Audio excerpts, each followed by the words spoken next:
The night was dark and foreboding as I drove down the deserted country road. Rain fell in heavy sheets, pounding against the windshield of my car, making it nearly impossible to see more than a few feet ahead. Thunder rumbled in the distance, adding to the eerie atmosphere. I had taken this route countless times before, but tonight was different. Tonight, I would encounter something that would haunt my nightmares for the rest of my life. I was on my way home from a long business trip, eager to finally get some rest in my own bed. The rain seemed to intensify with each passing mile, and I cursed myself for not checking the weather before leaving the city. My headlights cut through the darkness, revealing nothing but the wet, glistening road ahead. As I rounded a bend in the road, my heart skipped a beat. There, on the side of the road, stood two figures. They were children, or at least they appeared to be. They were soaked to the bone, their clothes clinging to their frail bodies.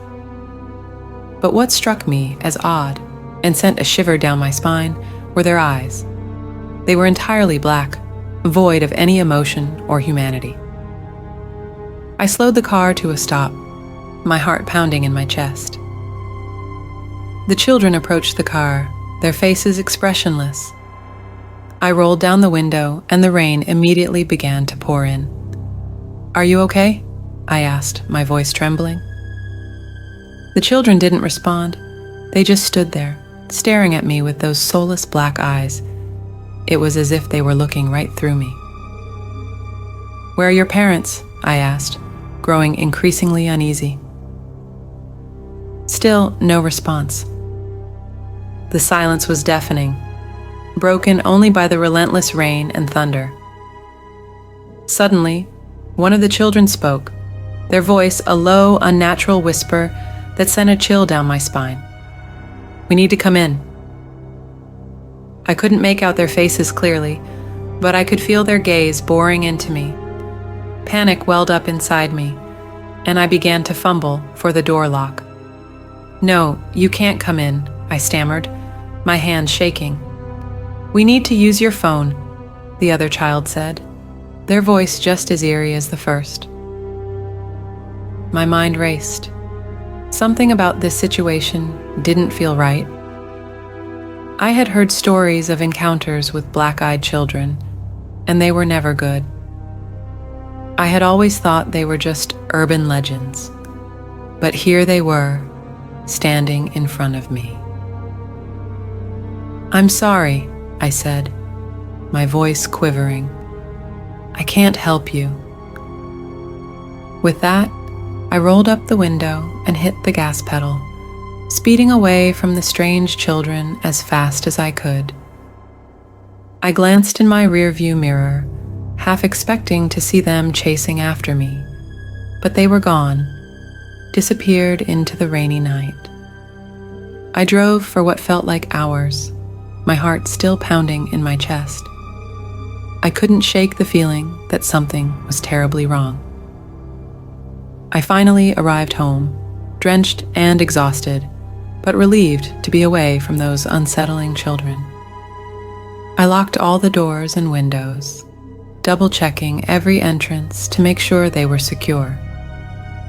I couldn't get the image of those black eyes out of my mind.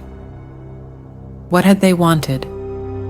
Why had they appeared on that desolate road in the middle of the night?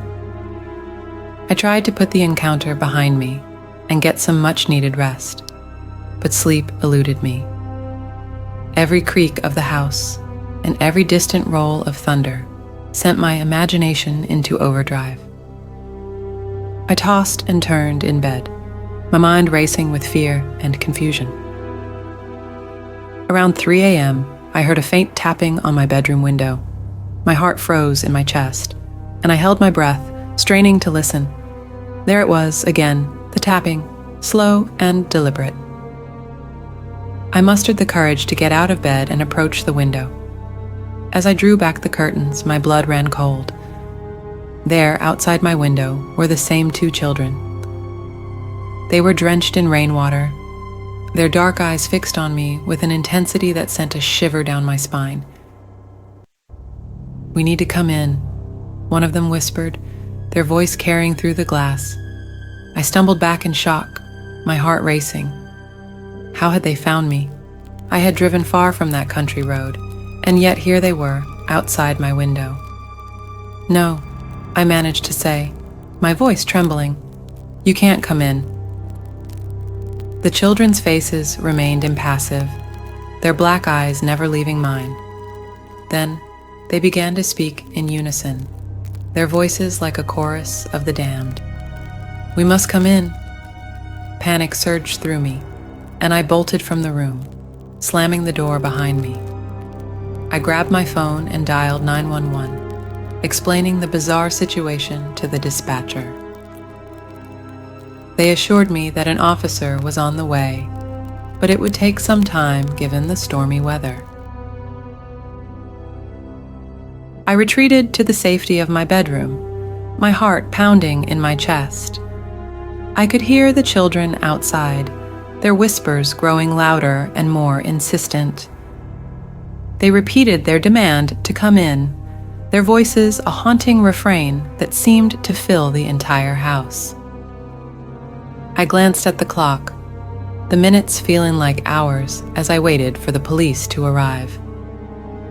The children showed no signs of leaving, their relentless presence a nightmarish torment. I considered making a run for it, but the storm outside had grown even fiercer, and I knew I wouldn't get far. Finally, the sound of sirens pierced the air, and I breathed a sigh of relief. The police had arrived. I rushed to the front door to greet them, but when I opened it, I was met with an empty porch. The children were gone. I explained everything to the officers, though I could see the skepticism in their eyes. They searched the area around my house, but found no trace of the mysterious children. They assured me that I was safe and suggested that I get some rest. But as the officers left, a sinking feeling settled in the pit of my stomach. I knew the black-eyed children would return. They were relentless, and they wanted something from me, something I couldn't comprehend. That night I lay in bed, the fear and uncertainty weighing heavily on me. I couldn't escape the feeling that I was being watched, that those black eyes were still out there, waiting in the darkness. And as I drifted into a fitful sleep, I knew that the nightmare was far from over, that the black-eyed children would return, and I would have to face whatever twisted purpose they had in store for me.